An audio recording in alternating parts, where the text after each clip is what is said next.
ಕಾಂತಿ. ಫೋನ್ ಮಾಡಿ ಚಂದ್ರೇಗೌಡರ ಕುಟುಂಬಕ್ಕೆ ಬೆದರಿಕೆ ಹಾಕೋದು ಸಣ್ಣ ವಿಷಯನಾ? ಹಾಗಾದ್ರೆ ಇನ್ನೇನು ಮಾಡಿದ್ರೆ ನಿನ್ ಪ್ರಕಾರ ದೊಡ್ಡ ವಿಷಯ ಅಲ್ಲ ರೀ, ಯಾರೋ ತಲೆ ಕೆಟ್ಟವನು ಫೋನ್ ಮಾಡಿ ಹೆದರಿಸಿದ್ರೆ ಮನೆಯವ್ರಿಗೆಲ್ಲ ಆ ವಿಷಯ ತಿಳಿಸಿ ಯಾಕೆ ಗಾಬರಿ ಮಾಡ್ಬೇಕು ಅಂತ ನಾ ಸುಮ್ಮನೆತೆ. ಈಗ ನೋಡ್ದ ಏನಾಯ್ತು ಅಂತ? ಯಾವನೋ ತಲೆ ಕೆಟ್ಟವನು ಫೋನ್ ಮಾಡ್ದಂತ ತಳ್ಳಿ ಹಾಕಿದಲ್ಲ, ಅವನು ಹೇಳಿದ್ದನ್ನ ಮಾಡಿ ತೋರಿಸ್ದ. ಆದ್ರೆ ಈ ವಿಷಯ ನಮಗೆ ಗೊತ್ತಿದ್ರೆ ನಮ್ಮ ಸತ್ತಿನಿಗೆ ಹುಷಾರಾಗಿರು, ಒಬ್ಬೊಬ್ಬನೇ ಓಡಾಡೋದು ಅಂತ ಹೇಳ್ಬೋದಾಗಿತ್ತ? ಹೆಂಗಸರಿಗೆ ಯಜಮಾನಿಕೆ ಕೊಟ್ರೆ ಹೀಗೆ ಆಗೋದು. ಜಾನಕಿ, ಹೇಗಿದೆ ನಮ್ಮ ಸತ್ಯ? ತಲೆಗೆ ಪೆಟ್ಟು ಬಿದ್ದಿದೆ. ಮಾದೇಗೌಡರು ಔಷಧಿ ಕೊಡಿಸಿ ಪಟ್ಟಿ ಕಟ್ಟಿದ್ದಾರೆ. ಈಗ ಪರವಾಗಿಲ್ಲ ಅಂತ ಹೇಳಿದ್ರು. ಯಾರಂತ ಇದನ್ನ ಮಾಡಿಸಿತ್ತು?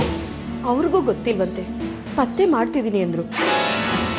ಆದ್ರೆ ಕಾಂತಿ ಮಾತ್ರ ಅವಳ ಸೋದ್ರ ಮಾವ ಯಾರೋ ಸುಬ್ಬ ಅಂತಿದ್ದಾನಲ್ಲ, ಅವನೇ ಮಾಡಿಸಿರ್ಬೋದು ಅಂತಾಳೆ. ಸುಬ್ಬುನಿ ಕೆಲಸನ ಇದು? ಈ ಮದುವೆಗೆ ಮೊದಲಿಂದನೂ ಬರೀ ಅಡ್ಡಿಗಳೇ. ಇನ್ನೂ ನಿಶ್ಚಿತಾರ್ಥನೇ ಮುಗ್ದಿಲ್ಲ, ಆಗ್ಲೇ ಸತ್ಯನ ಹೊಡೆದಿದ್ದಾರೆ.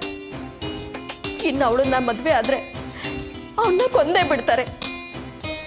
ಬೇಡ, ಈ ಮದ್ವೆ ಬೇಡವೇ ಬೇಡ. ನಿಮ್ಮಿಂದ ತುಂಬಾ ಉಪಕಾರ ಆಯ್ತು.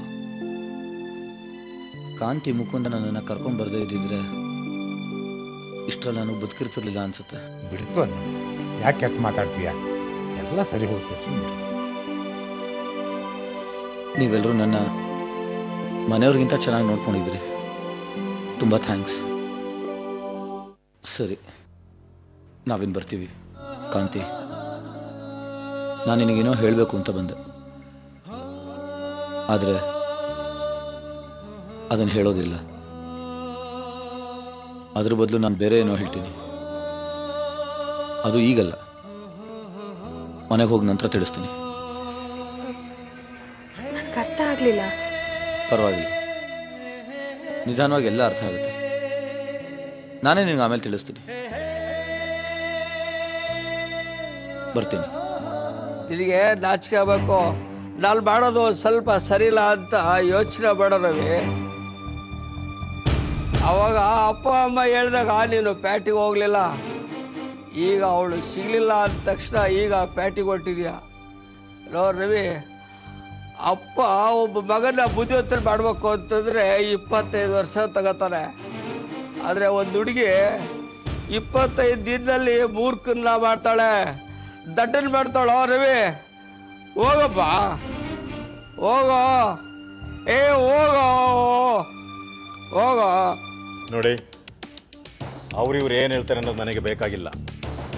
ಸತ್ಯ ಏನ್ ಹೇಳ್ತಾನೆ ಅನ್ನೋದು ಮುಖ್ಯ. ಸತ್ಯ, ಹೇಳಪ್ಪ, ನೀನೇನ್ ನಿರ್ಧಾರ ಮಾಡಿದೀಯ? ನಂದು ಒಂದೇ ಮಾತು.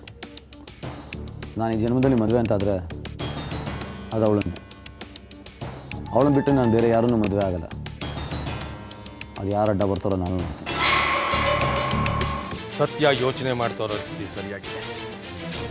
ಅಲ್ಲಮ್ಮ, ಅವನು ಯಾವನೋ ಫೋನ್ ಮಾಡಿ ಬೆದರಿಕೆ ಹಾಕದ ಅಂತ ನಾವು ಹಿಂದೆ ಸರತೆ 4 ಜನ ನಮ್ಮನ್ನ ಹೇಡಿಗಳು ಅನ್ನಲ್ವಾ? ಮನೆತನದ ಮರ್ಯಾದಕ್ಕಿಂತ ಸತ್ಯನ್ ಪ್ರಾಣ ಮುಖ್ಯ ಕಣೋ.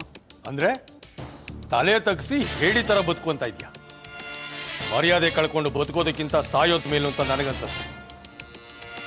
ಅಪ್ಪ, ಸತ್ಯ ತಗೊಂಡಿರೋ ನಿರ್ಧಾರ ಸರಿಯಾಗಿದೆ. ಅದು ಏನಾಗುತ್ತೋ ಆಗಲಿ, ಅದು ಯಾರು ಬರ್ತಾರೋ ಬರಲಿ, ಸತ್ಯ ಮದುವೆ ಆಗೋದು ಕಾಂತಿನಿ. ಒಂದು ಹುಡುಗಿಗೋಸ್ಕರ ಅಷ್ಟೆಲ್ಲ ತೊಂದರೆಗಳು ಯಾಕೆ ತಗೋಬೇಕು ಅನ್ನೋದೇ ನಾನು ಕೇಳೋದು. ನಮ್ಮ ಕಷ್ಟಗಳೇ ಹಾಸ್ಕೊಂಡು ಓದ್ಕೊಳ್ಳೋಷ್ಟಿದೆ. ನೀನೇನಂತೀಯ ಜಾನಕಿ? ನಮ್ಗಿದೆಲ್ಲ ಬೇಕಾ? ನಾವೆಲ್ಲರೂ ನೆಮ್ಮದಿಯಾಗಿ ಸಂತೋಷವಾಗಿರ್ಬೇಕು ಅನ್ನೋದೇ ನಮ್ಮ ಆಸೆ ಅಲ್ವಾ? ನಾನು ಅದನ್ನೇ ಹೇಳ್ತಾ ಇದ್ದೀನಿ. ನಾನು ನಿರ್ಧಾರ ಹೇಳ್ತೀನಿ ಕೇಳಿ. ಇನ್ನು 2 ದಿವಸಕ್ಕೆ ಕಾಂತಿ ಜೊತೆ ನಮ್ಮ ಸತ್ಯನ ನಿಶ್ಚಿತಾರ್ಥ. ಅದು ಯಾರು ತಡಿತಾರೋ ನಾನು ನೋಡ್ತೀನಿ.